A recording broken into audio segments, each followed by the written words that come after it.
Quand on parle de référendum, on pense au référendum d'initiative présidentielle. Le président de la République pose alors une question au peuple, question qui appelle le plus souvent deux réponses, soit oui, soit non.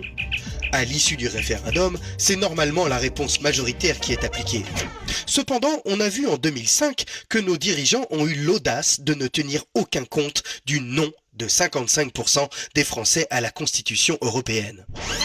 Aujourd'hui, le peuple n'a quasiment aucun moyen pour imposer aux dirigeants qu'une décision soit débattue et tranchée par l'ensemble des citoyens.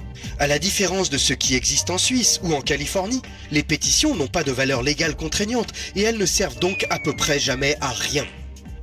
Le référendum d'initiative populaire que nous proposons obligera nos dirigeants, quels qu'ils soient, à mettre en œuvre une décision que le peuple exige.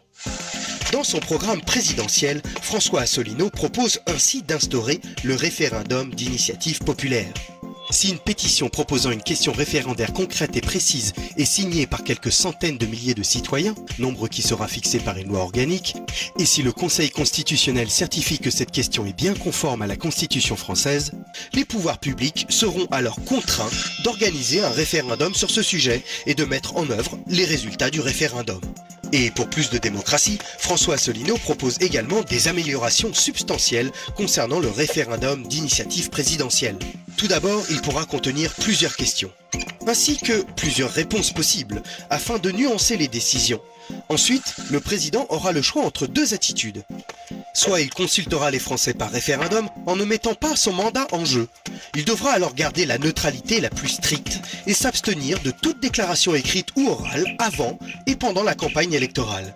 Il sera alors légitime pour rester en fonction quel que soit le résultat du référendum. Mais il aura l'obligation de le mettre ensuite en œuvre fidèlement. Soit il consultera les Français par référendum, mais en appelant le peuple à voter dans le sens qu'il souhaite. Dans ce cas, il mettra sa légitimité en jeu.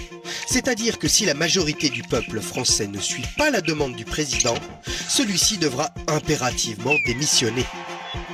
Toutes ces dispositions nouvelles seront inscrites dans la Constitution et contribueront à rendre aux Français leur démocratie.